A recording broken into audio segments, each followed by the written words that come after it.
ఇప్పుడు యాక్చువల్గా ఇప్పుడు మనం ఇప్పుడు మీరు డిప్రెషన్ కానీ యాంగ్జైటీ కానీ ఓసిడి అన్నారు.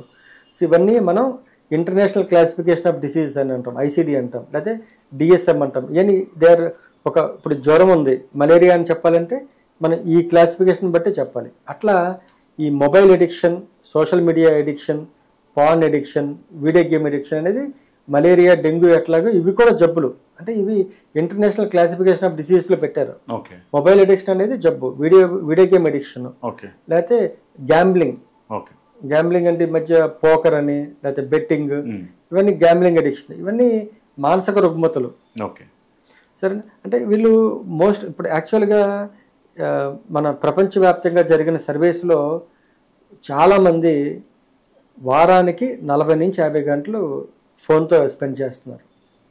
అంటే దాదాపు వారంలో 2 రోజులు కేవలం ఫోన్ చూడటం కోసమే ఖర్చు పెడుతున్నారు. 10 గంటలు మించి యాక్చువల్గా.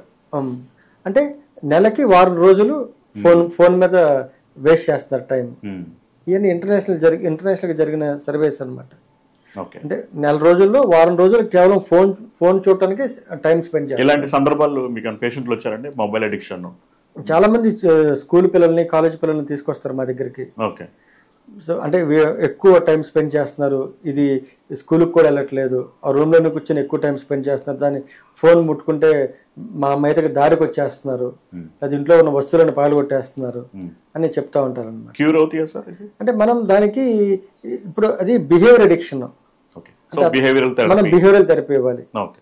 సో ఒక్కొక్కసారి ఏమవుతుందంటే ఆ బిహేవియరల్ థెరపీ కూడా బాగా మొండిగా చేస్తూ ఉంటారు. అప్పుడు for few days or for few weeks మనం మెడికేషన్ పెట్టుకుంటూ ఉంటాం. అంటే దాని మీద ఆలోచన తగ్గించడం కోసం, లేకపోతే ఆ మొండితనాన్ని కొంచెం సాఫ్ట్గా చేయడం కోసం మనం మెడికేషన్ వాడతాం అనమాట. ఓకే సార్, ఏడిహెచ్డి అంటున్నారు, ఆటిజం అంటున్నారు పిల్లల్లో, ఇవి ఎట్లాగ సార్? వీటికి రీజన్స్ ఏంటి సార్?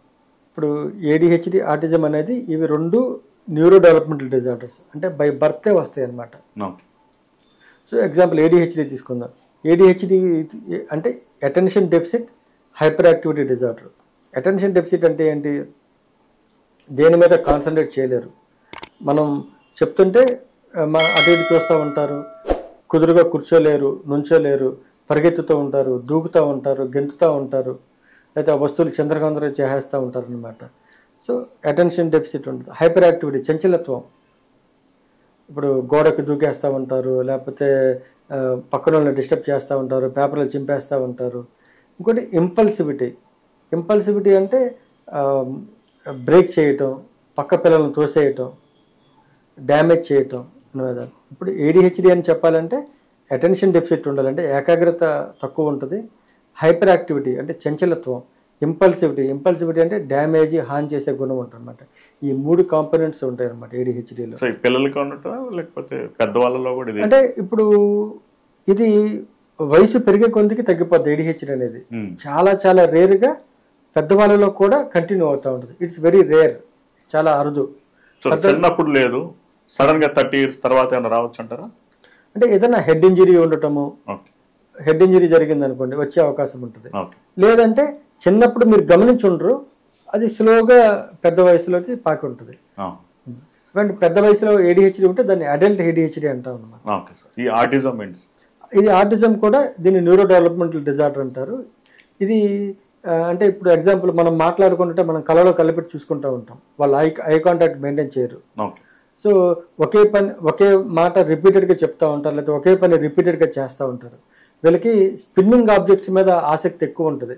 ఇప్పుడు ఆటిజం పిల్లలు ఉన్నారనుకోండి, ఇప్పుడు మనం ఈ రూమ్లో ఉంటే ఫ్యాన్ ఇంకే చూస్తూ ఉంటారు, లేదా ఏదైనా సైకిల్ చక్రం ఇంకే చూస్తూ ఉంటారు. సో స్పిన్నింగ్ ఆబ్జెక్ట్ మీద వాళ్ళకి దృష్టి ఎక్కువ ఉంటుంది, దాంతో ఎక్కువ టైం స్పెండ్ చేస్తూ ఉంటారు. ఇప్పుడు ఈ రూమ్లో వదిలేశారనుకోండి, ఇక్కడ ఒక గేమ్ లాగా క్రియేట్ చేసుకుని ఒక రోజైనా సరే స్పెండ్ చేసేస్తూ ఉంటారు. వాళ్ళకి ఏమి బోర్ కొట్టదు, ఒక గేమ్ లాగా క్రియేట్ చేసేస్తూ ఉంటారు అనమాట. సో మాట స్పష్టంగా రాదు వాళ్ళకి. ఇప్పుడు తల్లి ఒక 10 సార్లు 20 సార్లు పిలిచినా సరే తల్లి ఇంకా కళ్ళు తీసి చూడరు, సరేనా? సో 2 న్యూరో డెవలప్మెంటల్ డిజార్డర్సే. ఇప్పుడు ఏడిహెచ్డి ఉన్నప్పుడు ఏంటంటే వాళ్ళకి అటెన్షన్ ఇంప్రూవ్ చేయడం కోసం మనం counselling, therapies, occupational therapy, behavioural therapy చేస్తూ ఉంటాం అనమాట. ఈ హైపర్ యాక్టివిటీ, ఇంపల్సివిటీ తగ్గించడానికి కూడా బిహేవియరల్ థెరపీ చేస్తాము. ఇవి ఈ కౌన్సిలింగ్ ద్వారా కంట్రోల్ అవ్వకపోతే అప్పుడు మెడికేషన్స్ పెడతాం. ADHDకి చాలా మంచి మందులు ఉన్నాయి. ఆటిజంకి మెడిసిన్స్ ఏమి లేవు. కేవలం కౌన్సిలింగ్ ద్వారానే ఆటిజంకి బిహేవియరల్ థెరపీ కానీ, ఆక్యుపేషనల్ థెరపీ, స్పీచ్ థెరపీ ఇవన్నీ ఇచ్చి కొంతవరకు ఉపశమనం రావచ్చు. ఆటిజం పూర్తిగా తగ్గుతుందంటే అబద్ధం. కొంతవరకు ఉపశమనం తెప్పించడం కోసం మనం థెరపీస్ చేయగలం. ఆ థెరపీస్ కూడా చాలా సంవత్సరాలు చేయాల్సి వస్తూ ఉంటుంది.